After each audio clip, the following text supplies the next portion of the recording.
Welcome back, guys. Today's lesson is on measuring devices.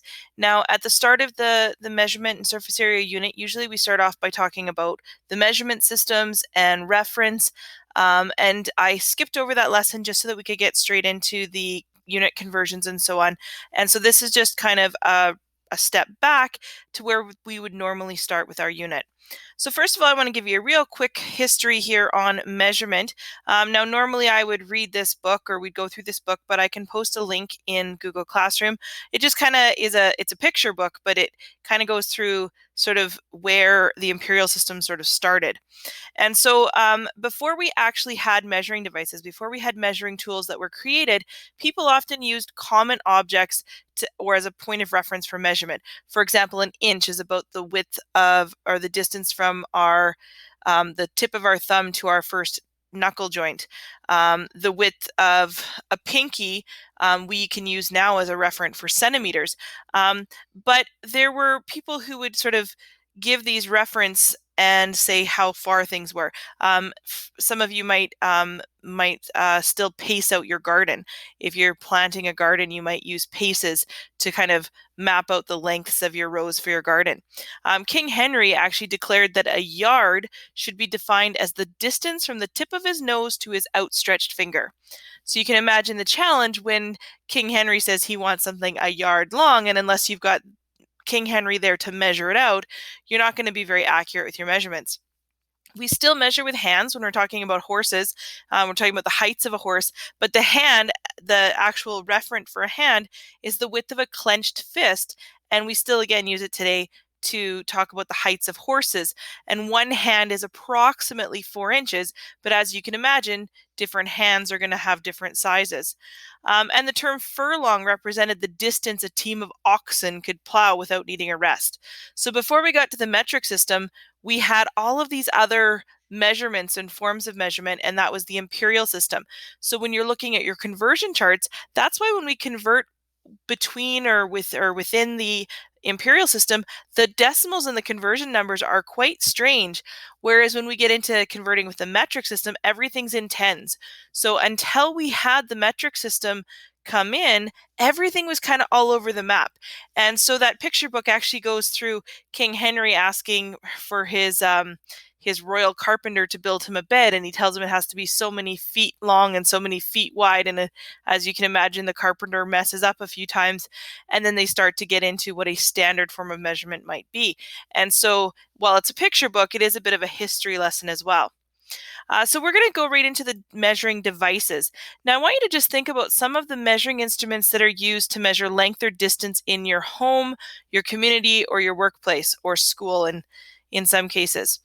So some that you might come up with: trundle wheel, that's what this actual picture is here. So we can use trundle wheels. I remember using these when we were doing track and field to measure out the distance of the track. We can use yardsticks, we can use a tape measure, we can use measuring tape. You might think, well, tape measure and measuring tape, aren't they the same? They might have similar functions. Measuring tape is more that fabric tape. So I picture seamstresses using it to measure the length of someone's arm or the height of the inseam or the length of the inseam. Micrometers, you might not be as familiar with that one. Meter sticks and calipers. Now we're going to talk about calipers and micrometers in this lesson. And then we also have rulers. All right, so we're going to start off with the imperial ruler. Now, I usually do this in class as a paper folding activity, but you can just follow along with the lesson as well. I will also be posting a video in Google Classroom called How to Read a Tape Measure. Now, this is a video that's actually done by a tradesperson who's explaining the basics of using and measuring with a tape measure. Now, we don't formally introduce the imperial system until grade 10. And so while you may have seen the imperial system possibly in school, but definitely likely at home, this is the first formal time that we're actually introducing it into school. So I want you to have a piece of paper out, or just again follow along with the ruler here, and I want you to imagine that that piece of paper represents 1 inch. All right, and then you take that piece of paper and you fold it in half, And that middle line would represent half an inch because we've now divided the paper in half. Notice that my 1-inch line and my half-inch line are different lengths. The half-inch is slightly shorter.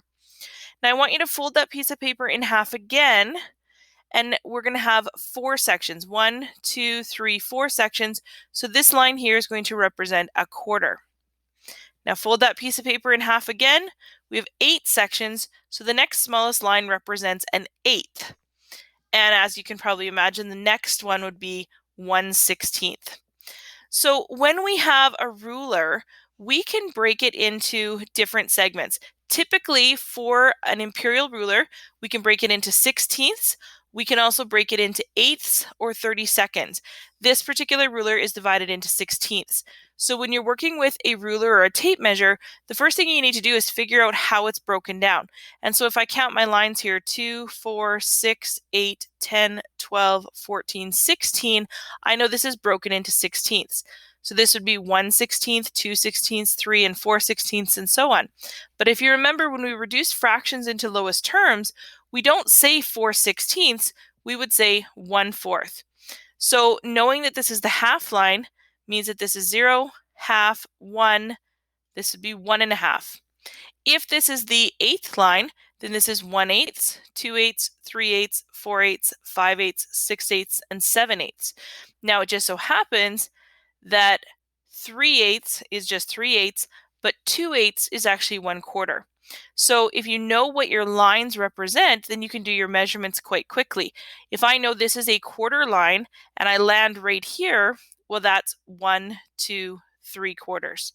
If I know I've landed on a 16th line and my measurement goes to here, well, that's 1, 2, 3, 4, 5, 6, 7/16. So again, knowing what your lines represent will help with measuring. All right, so let's take a look at some examples. First example here, we have a gray bar here, and we know that it's gone past the 7-inch mark. And so we first want to figure out how many lines we're counting by. So we've got 2, 4, 6, 8, 10, 12, 14, 16 lines. So this ruler is broken into 16ths. And we know this is the half line, the quarter line, and the eighth line. So it's landing on an eighth. And so there's 1/8, 2/8, 3/8. If I erase, this represents 7 3/8 inches. Okay, taking a look at the next ruler. Again, feel free to pause as you go through these and try the measurements on your own. This again is going up by 16ths, 2, 4, 6, 8, 10, 12, 14, 16, and that's a quarter line. So we have 1/4, 2/4, 3/4. So this is going to be 8 3/4. And the last one here, we're going up by 16, 2, 4, 6, 8, 10, 12, 14, 16. And this is landing on an eighth line. So that's 1/8, 2/8, 3/8, 4/8, 5/8. So this is going to be 25 5/8 inches. But if you notice down here, it says feet and inches. Well, we know that 12 inches is a foot, so 24 inches is 2 feet. So here we've gone 2 feet plus another inch and 5/8. So this is going to be 2 feet, 1 5/8 inches. All right, moving on to our next measuring device, we're going to be talking about a micrometer. Now, micrometers are used to measure small widths or small thicknesses. And so we have the different parts of the micrometer. I'm not going to go through them in great detail here. But when we have an object that we want to measure the width of or the thickness of, like the thickness of a dime or the thickness of a couple pieces of paper, we can use a micrometer. And so what happens is we take our object and we lock it between these two bars, and we use our ratchet stop to do that. And our measurement happens right here on the barrel and the thimble scale. All right, so moving on, we're going to look at some examples. So I've opened up an applet. These are interactive applets, and I will post them on Google Classroom. All right, so we have just the cross section here of our micrometer. What we can do is measure or set up our measurement. Now, when we're measuring with a micrometer, we're using a coarse reading and a fine reading. And so let's say right here. All right, so if we look at our measurements here, we have 0 to 5. So each of these top lines is representing 1, and each of these lines underneath represents a half. And the part after the thimble scale, so right at this line here, we treat this line right here like a decimal point. This is the part that comes after the decimal. So when we're measuring here, we have 10, 11, 12, 13. So our line went past the 13, but the half line below hasn't shown up yet. So this is going to be 13 decimal something. So we treat that as 13.00 plus, we look at our line here, the 35 has gone past, but it hasn't matched up with that line yet. So we have 30, 31, 32, 33, 34. The 35 doesn't quite line up, so this is going to be 13.34. So 13.34 becomes our measurement. And now this would be the micrometer down here where it's the smaller version, but we're just looking at it zoomed in. All right, let's try a different measurement.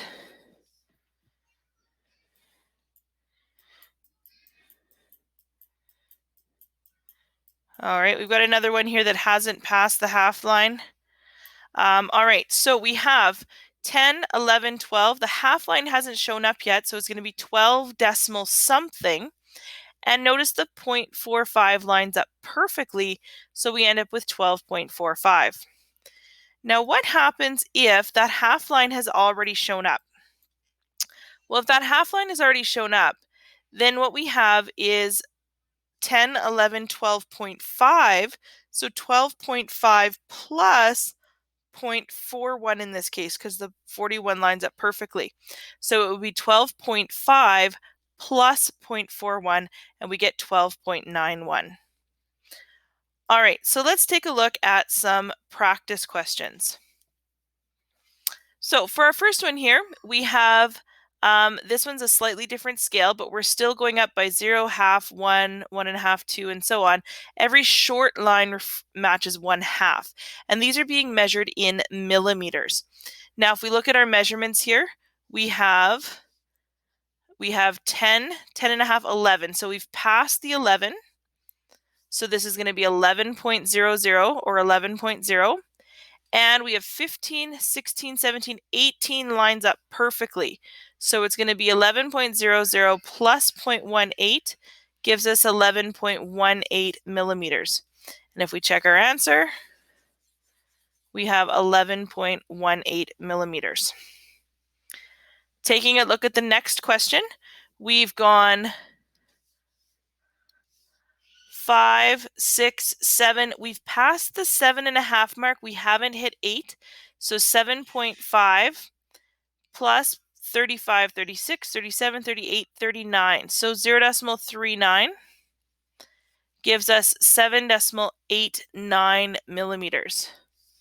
And again, if we check our answer, we've got 7.89 millimeters. And for the last question, we have 0, half, 1. So we've passed the 1 mark, so 1.00. And the 0.14 lines up perfectly. So that's going to give us 1.14 millimeters. And there we go. So again, in the lesson on Google Classroom, I will post the interactive applets so you can use those to practice with. The last device that we're going to talk about is a Vernier caliper. And so calipers are can also be used for measuring the thicknesses of objects, but we can also do quite a bit of other measurements with this as well. So on a Vernier caliper, we have 3 sort of main areas that we can use for measurements. We have the internal jaws. So if I had, for example, a roll of masking tape and I wanted to figure out what the inside diameter was, I could use the internal jaws, put them inside that inner ring, and spread apart the Vernier caliper, and that would help. I can lock it in using the lock screw, and that would help me then to figure out the inside diameter of of a roll of masking tape. I can use the outside jaws. So again, if I had that roll of masking tape and I wanted to figure out what the outside ring measured, I could put my vernier caliper on the outer pieces, use my lock screw to lock the device in place, and I could take my measurement. I can also use a depth rod. So if I had a graduated cylinder and I wanted to figure out how deep that graduated cylinder was, I could use the depth rod, and that would also allow me to take my measurement. So the vernier caliper has lots of uses. You may also see mechanics or people in automotive careers that use vernier calipers. We can get digital calipers, which is quite common. However, technology isn't always the greatest, and it's important that we also know how to use it without the digital functions. So vernier calipers are the one that's probably the most tricky to measure with. We have some calipers in school, and I find they're quite difficult to read simply because it's silver on silver. And so you're trying to look at these lines and all of the colors kind of blend together. They're actually a little bit easier when we're looking at them on a worksheet than when we're using the actual device. All right, now when we're working with calipers, we can measure in imperial and in metric. I'm just going to focus on measuring in metric. And we have, just like the micrometer, we're going to have a coarse scale and a fine scale. So this one I'm actually going to go through the directions on. When we want to read a caliper, the first thing we do is we read the value on the fixed scale that's located exactly at or just to the left of the zero on the moving scale. So on a vernier caliper, we're going to have this bar down here that slides back and forth, and this here is our fixed scale. That's the part that stays the same. So that's what we look at first for our coarse reading, and then we look at this part down here for our fine reading. All right, so we're going to start off by reading the value on the fixed scale that's exactly or just to the left of the zero on the moving scale. Then we're going to identify the next line on the moving scale that lines up perfectly with the fixed scale, and that's going to be the value that we read. So taking a look at this question here, or this ruler here, we start off by looking at the zero of our moving scale, and it has gone just to the left of 2.2. Just to the left of the zero is 2.2. So that's our coarse reading, is 2.2. Then we look at these lines below, and we just keep going along from left to right until we find the one that perfectly matches the one above it. And it happens to be this one here. But we do the reading on the fine scale. So there's 0, 1, 2, 3. So notice we're adding 0.03 for 2.23 centimeters. All right, we're going to use the app again, or an applet, to look at these measurements. Taking a look at this measuring device here, I know that the measurements down here are measured in millimeters. If I'm going to treat this as if it's measuring in centimeters. All right, so when it says 14.45, we're really talking about 1.445. All right, so up here we have 1.1234. So the zero is right here. Right to the left of the zero is 4. So we're going to have 1.4. And then looking along our moving scale down here, we're going to move from left to right until we find the line that matches perfectly with the line above it. And so it can't be offset at all. It has to be perfectly lined up. Some of them are really close, and sometimes it's difficult to tell. This one here looks really lined up, but it's just slightly to the right. So the first one that lines up perfectly is right here, and that's right between 4 and 5. So this is going to be 1.445 centimeters, or 14.45 millimeters. If it helps to kind of zoom in there, we can take a closer look. Notice we've got the 1.4, and moving along, see how it's just slightly off. The one that perfectly lines up right here is the 4.5. All right, so we're going to move this scale along again, and we have 2 or 2.2. Again, it's saying 22 because it's measuring in millimeters, but my zero is right here. Right to the left is 2.2. And now I need to move along until I find a line that matches perfectly with the line above it. Again, looks close, but not quite there. And right here is our one that's perfectly lined up. So this would be 2.25 centimeters, or 22.5 millimeters. We'll try one more.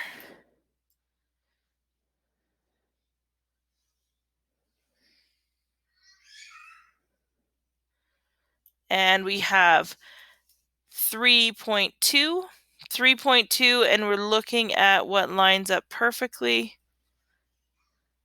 Again, close but not quite lined up, close but not quite lined up, even closer but still not perfectly lined up. The first one that lines up perfectly right here is at the 6, so we're always going from left to right. Now, that would be 3.26 centimeters or 32.6 millimeters. All right, so let's take a look at some practice questions. When you're looking at these rulers, there is the imperial on top. We're going to ignore that completely right now and just focus on measuring in centimeters. So first of all, we look at our 0, and then we look to the left of the 0. Now to the left of the 0 right here is 2.5678. So we know it's going to be 2.8 something. We then need to look at our lines below. And we go until we find the one that matches perfectly, which is right here. And that gives us 2.84.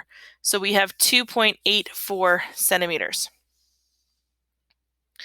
Taking a look at our next question, we have our 0 right here. We look above, that takes us to 4.1.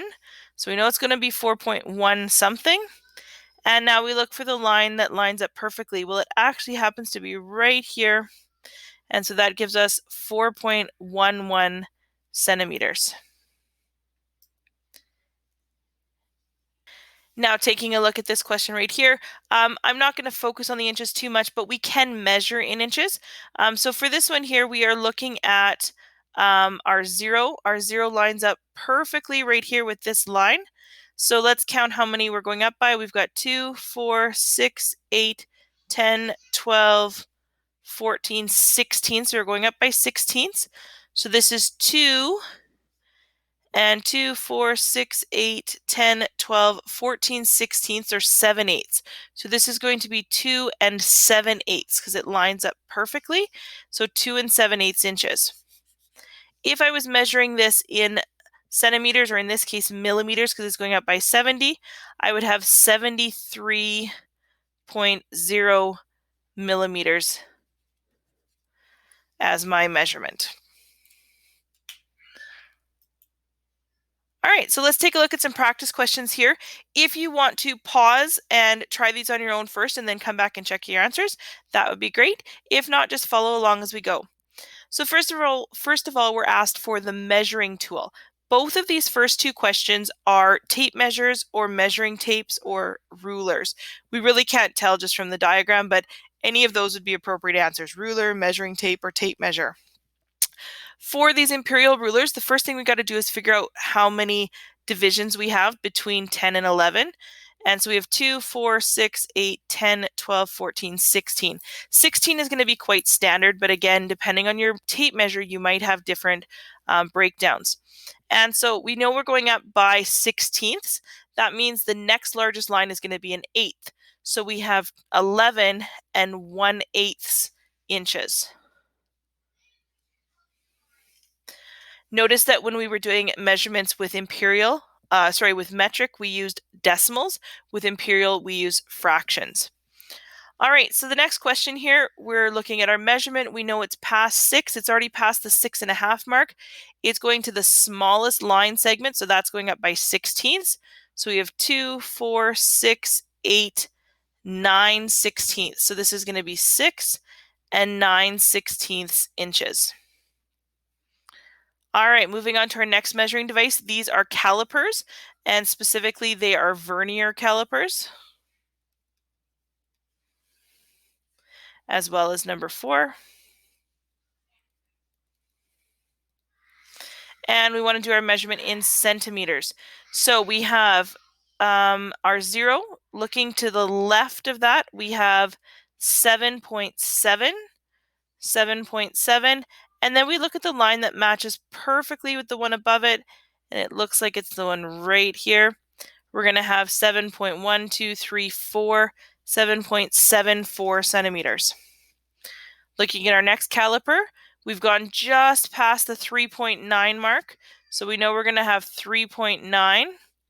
And looking at our measurement, it looks like the 2 lines up perfectly, so 3.92 centimeters.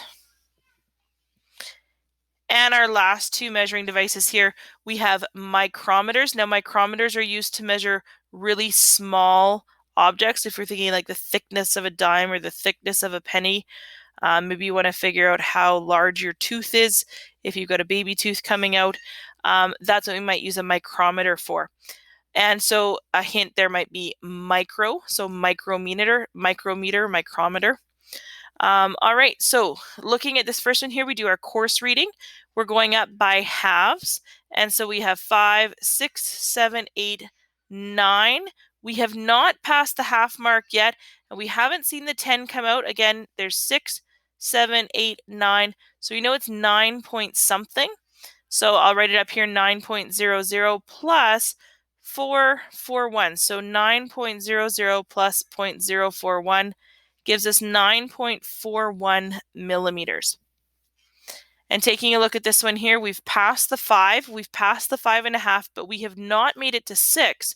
So it's going to be 5.5 plus 30, 31, 32. So 0.32 gives us 5.82 millimeters. All right, thanks guys. So these are the examples that I have for you. You've learned how to work with measuring with an imperial ruler. We've looked at measuring with micrometers and with vernier calipers.